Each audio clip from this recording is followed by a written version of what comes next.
All right. Hey guys, it's me.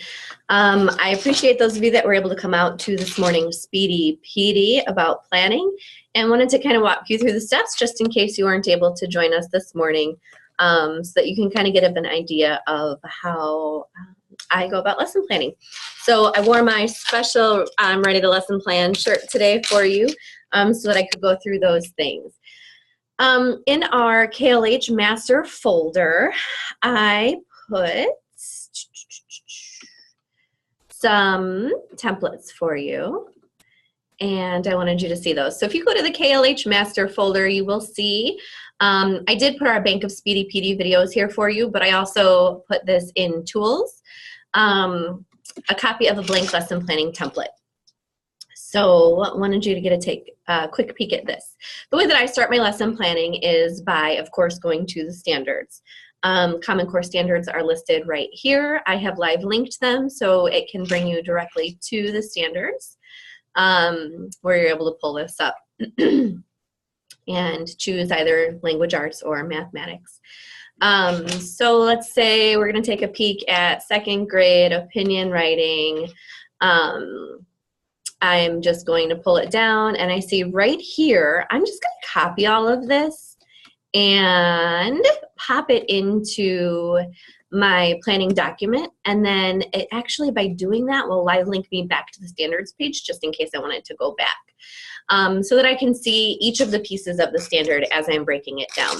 Now, in our Speedy PD folder, in the planning, open up, there we go. Planning.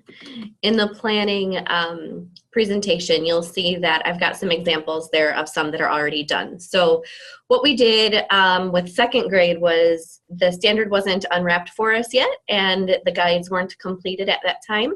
So we went through and did that together. And so I have that here on this page, example of the process. So we took the protocol and used the protocol to help us unwrap and create some learning progressions and targets and success criteria. So as you scroll down throughout the protocol, you will see that we've done all that background work, which Ad Center, Amy and Meg are doing so nicely for us right now. But as you scroll down, you'll see this is where we really get to the meat of what's happening with us, our priority standards, and they're unwrapped. So we are going to write opinion pieces, introduce the topic, state the opinion, yada, yada, yada. So from there, second grade created a rubric. And we just took those pieces of the standard that we knew kids were going to have to be able to do and made a rubric of that. So we just decided to make it a yes or a no.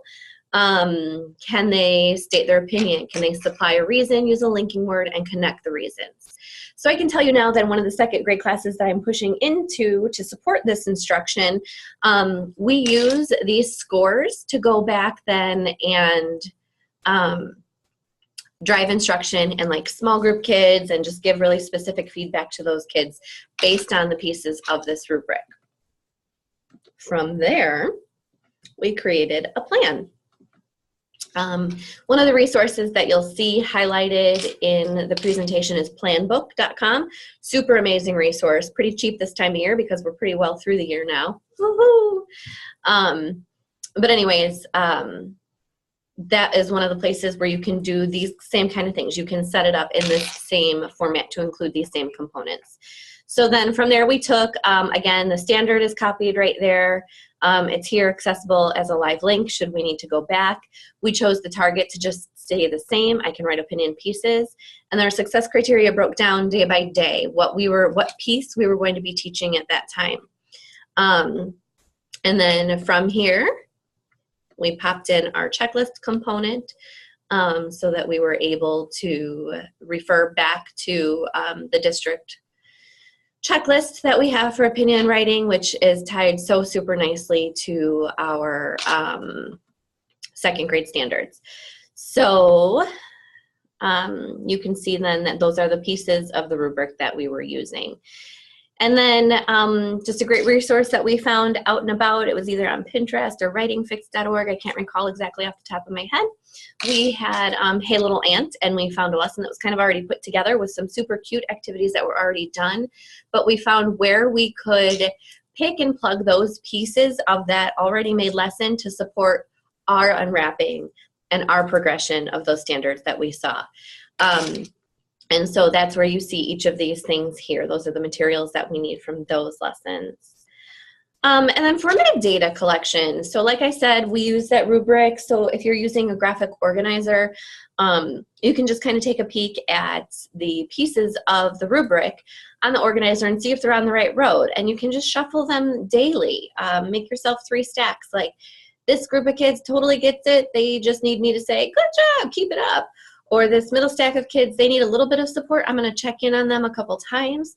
Or this other group that needs some pretty intense support, they're going to need to be with me for some more small group instruction. So formative data collection doesn't have to be like handwritten every single day. It could be as simple as a thumbs up, a thumbs down, show me your graphic organizer, see if they were able to plug in those pieces during that time, or whatever it is.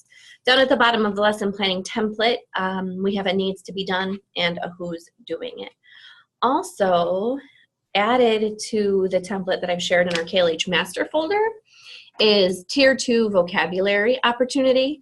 So when you go into the KLH master folder and you go check out the Speedy PDs, if you weren't able to attend the vocab Speedy PD, take a look at that presentation. There's some fantastic videos about the 30 million word gap that we know we're experiencing and that we're up against, and how we can support it.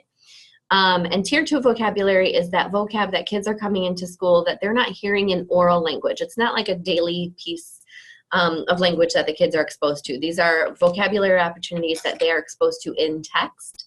And so we need to be implicitly teaching each of these words. Explicit, implicit, you know what I mean? Each of these words. So as you're going through your lesson planning, whether it be science or social studies or math, you have your content vocab, but you also have your Tier 2 vocabulary, those words oftentimes that we might find in our targets or in our success criteria that we're going to need to be intentional about teaching the kids. What do those words mean? And so I just thought it was nice to pop that in the lesson planning template, a place where you can check just to make sure that you're being pretty intentional about addressing those needs. Also added in is a place for reflection and notes. It's super important that we just, even if it's just jotting a couple quick notes about how that lesson went, what needs to be done differently next time, what resources might work better than worked last time. Like if you're teaching kindergarten math and you had hula hoops and you decided, you know what, these hula hoops as number bonds were just far too big. Next time I'm going to use little jelly bracelets or something. Whatever it is, that's the place to put it, so that when you go back to reteach that same lesson, you remember all those key ideas that you had. You wrote them down somewhere, so you were intentional about your reflection. I'm not sure if I said, but in the process of planning, one of the very first steps is to take the assessment, to write the exemplar piece of writing, to take the math test, to take the reading assessment that you're doing, so that you can see what the kids are expected to do, so that you're sure to address each of those needs throughout your planning.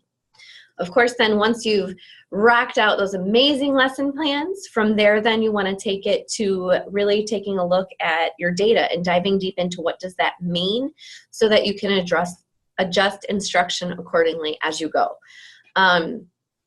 So for example, in that writing class, the opinion writing class I'm pushing into in 2nd grade, we grouped kids the other day based on their rubric. I'm trying to find where the rubric is. So many tabs. Teacher's brain, right? Anyways, the kids that really were struggling with connecting their examples to their reasons, we were able to pull those kids separately and make sure that we were really teaching them explicitly, like, what is it that you guys need to do here? And we were able to prompt them with those questions so that they could include it in their writing successfully. There were some kids that just needed some assistance with linking words, and so they have a tool that they can use with their graphic organizer as they're writing, and so we just needed to like physically touch and show them those tools that they have to refer back to. So all of this is to adjust instruction as we go, along the continuum of mastering the standards. Is that right? Mastering the standards. So that we can get our kids where they need to be. That was a super quick, super maybe not as speedy video as what you're used to from me lately. Video about planning.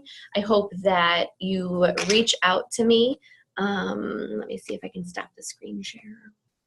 I'm not sure how to do that. There we go. Feel free to reach out to me. I did offer to the friends that came to our Speedy PD this morning that I'm happy to come and plan with you. I am happy to work time. I know that's our biggest block is time with you or with your team to plan something through. Many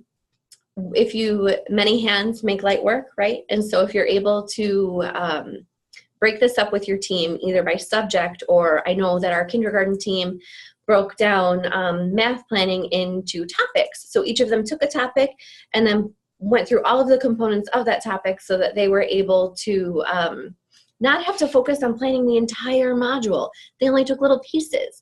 And then they get together and they talk about it so that they're able to ensure that the kids are getting all the pieces that they need. So once we get deeper into this process, then life's going to become a lot easier because you'll be given that gift of time in that maybe you only have to plan a certain piece of each lesson or a certain subject or whatever it is. Anyhow, I'm here. I'm available. I'd love to help you plan, even if it's just like navigating that plan book website that I posted or the template that I created, or like, how do I make this happen in real life, Jen? I'm here for you. Just reach out. Go watch that video about how to book yourself on my calendar and make an appointment, and I'll pop by and help you out. Have a fantastic Tuesday. This is where it always gets a little weird because I got to figure out how to stop recording.